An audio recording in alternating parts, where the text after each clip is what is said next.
Hey friends, today's video is going to be one of a kind on the channel. If you watch today's video and think, yeah, I hated that, then rest easy. This will be the first and last time I relate a story on the channel. But if you watch today's episode and you think, wow, I'd love to have more videos structured like that again, then I do apologize. Either way, I wanted to share a deeply personal story that happened to me and my family a couple years back. It's a story I don't often tell, but a video game did such an incredible job of giving me flashbacks that I thought now would be a good time to share. Recently, I beat both Devil Survivor games, Overclocked and Record Breaker. Both games are incredible and some of the best strategy RPG gameplay that can be had in the genre. However, it was Devil Survivor Overclocked that excelled in one aspect that I believe few games can accurately portray. How would people act when faced with a situation that progresses from scary to life-threatening? Let me get to the point. Devil Survivor Overclocked relates the steady decline of society as a military-ruled lockdown is keeping Tokyo shut down as demons are infiltrating our world. Outside the rather elaborate story setting of the apocalypse and demon invasion, we get to see as panic, denial, and self-preservation begin to quickly erode the thinly veiled facade over civilization. And believe me, there is an initial denial that hits everyone that this will be a momentary setback only, or it won't be long before things are back to normal. Overclocked's lockdown and apocalypse take place over a 7-day period. Each day that passes, we see characters like Honda, who is a widower trying to get outside of the lockdown to be at his son's side as he faces life-saving surgery. Witnessing the composed stature of put-together people begin to give in to desperation to do everything they can to save their family and also themselves, I can't help but at times feel that maybe Overclocked did too good a job of relating the dark heart of man. It's kind of the elephant in the room for society. Most people are just a couple days away from doing things they'd never believed they were capable of to ensure that they and their family survive. But what happens when everyone has that same mindset? What happens when we are so conditioned by the seemingly noble ideal of whatever it takes, I'll do it to protect my family and my own? Well, here's my story.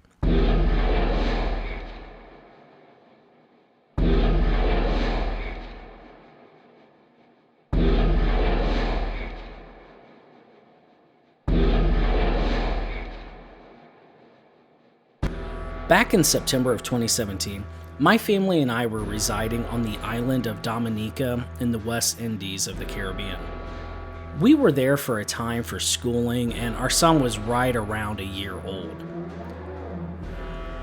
Dominica is right out of a fairy tale.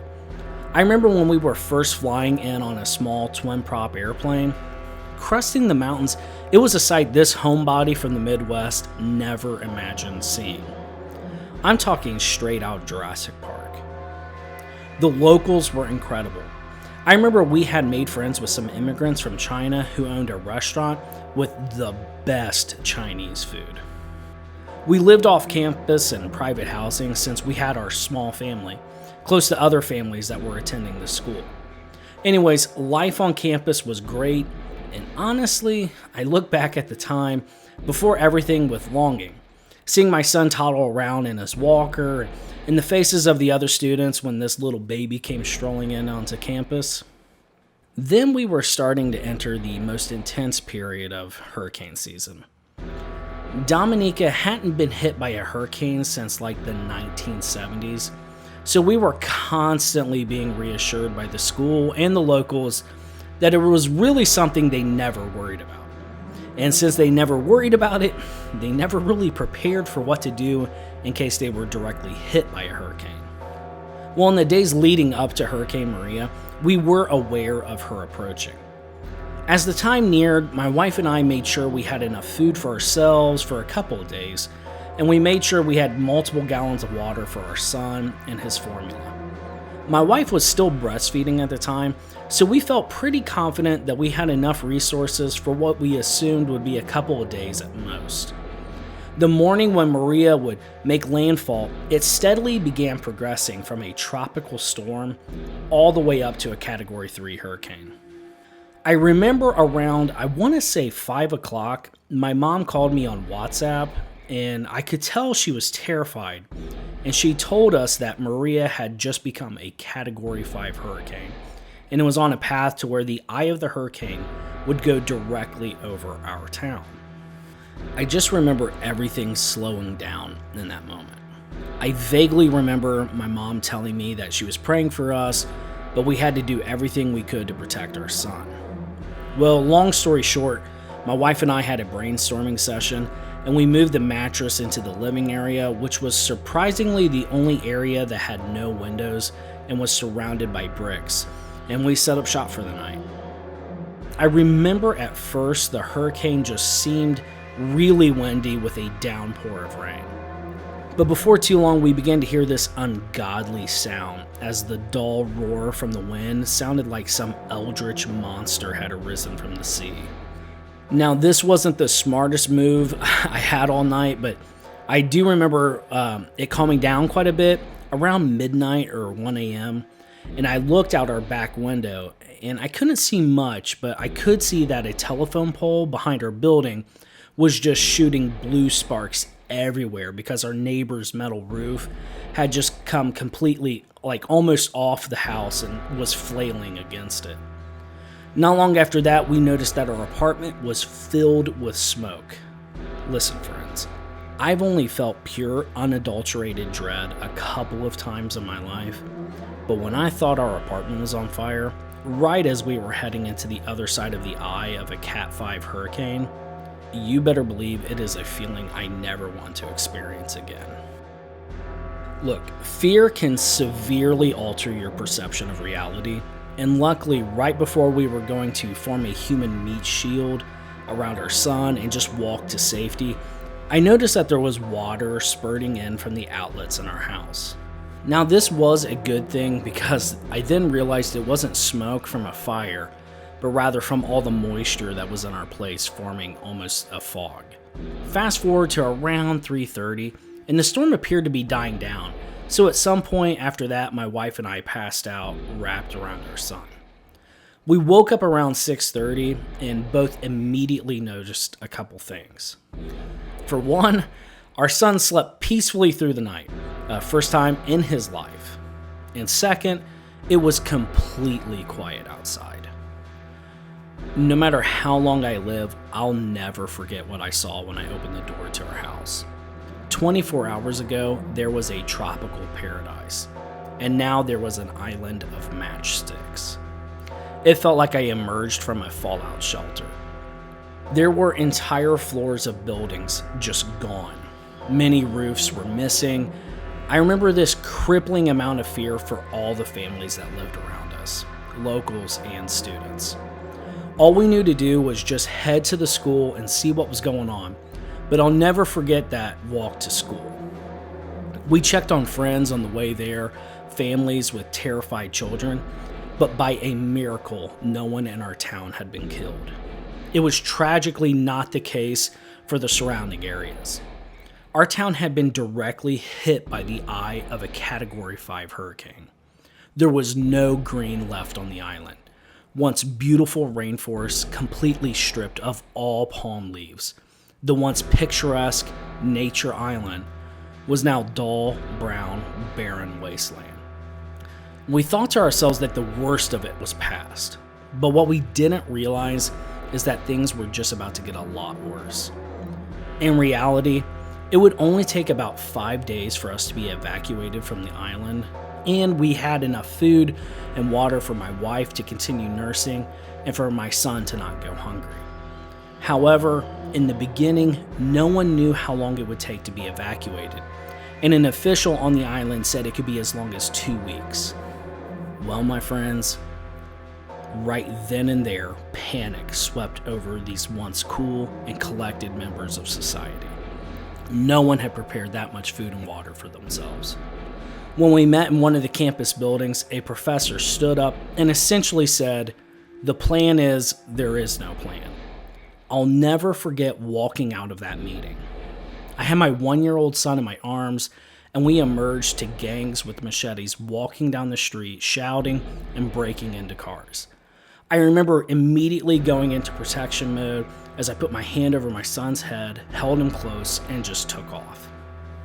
We all fled back onto the gated campus where essentially home base would be for the following days. The desperation hit everyone as we began to hear whispers of gangs and looters roaming the streets. As the days went by, an immigrant family who owned the local version of a mini-mart were threatened with violence unless they turned over their goods. We heard that an agreement had been reached between the school and this family for the goods to be stored on campus, and the family brought onto campus with it. Everyone had skin in the game. Everyone had a family that they wanted to protect and feed, and no one knew if and when help was coming. Our friends who are local restaurant owners were terrified as it became apparent that they were targeting local businesses. I remember a group of younger males on campus becoming enraged that looting and gangs were roaming the streets and stealing from locals and students. They began talking about forming their own gang to go out and fight them if need be. Once composed, well-educated, and rational individuals started to become part of the problem and not the solution. Everyone wants to think that they'd be the person who'd keep it together in a tragedy. Everyone wants to think that they'd be the one to let women and children get on the lifeboats first on the Titanic. The terrifying truth is, when people get really scared, it doesn't matter where they come from, how much money they have, or how many diplomas they've acquired. When someone's afraid of dying, their true colors come out. The week continued with people becoming more and more on edge. I mean, think about it. 300 people in a main campus building. No running water, no food, or working toilets. My wife and I grew closer than any marriage seminar could have ever made us, and we kept our son fed and hydrated the entire time. However, even I had a moment where I would snap. My son that night was having a complete meltdown. It was hotter than all get out. It's humid, and while he has enough food and water, everyone is miserable. It was the night before the evacuation, and I remember I was trying to find a place where I could rock him that didn't have someone in it.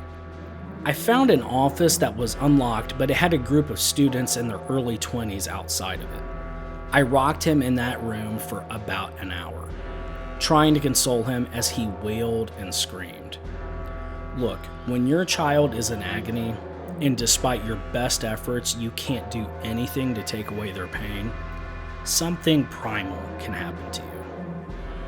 After an hour, he had finally settled down, and when I opened the door, one of the complete bros on the outside had the misfortune of saying to me, "Wow, he's really loud."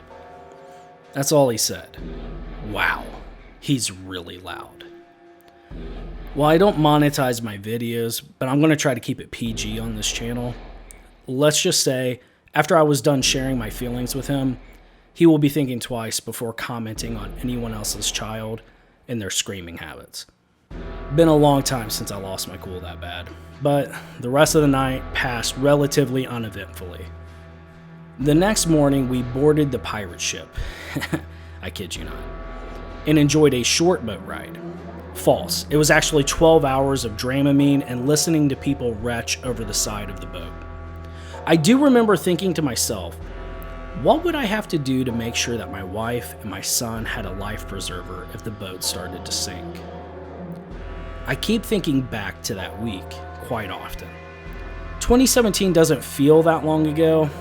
Pretty much every time I hear a thunderstorm, I think back to that week and how I caught a glimpse of the dark heart of man. All in all, we would make it back to the States with the only thing we lost on the island was the illusion society creates for us.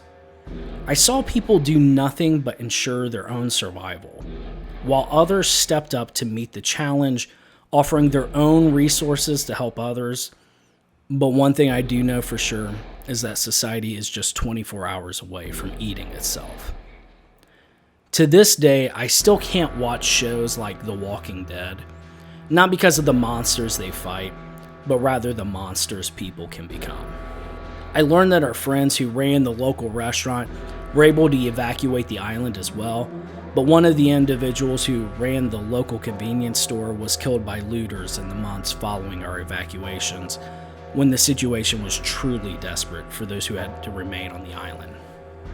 Some people just had no option to leave.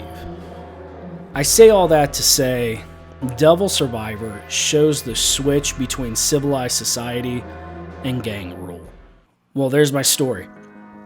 I tried to give you the Cliff Notes version of it. Now, I can't promise that if you sub to my channel, you're going to get more content like the one you saw in today's video, but I can promise you that I do bring a personal touch and experience to each game that moves me emotionally, good or bad. Like this video if you liked it, subscribe for more action and turn-based RPG videos, and until then, I'll see you all next time.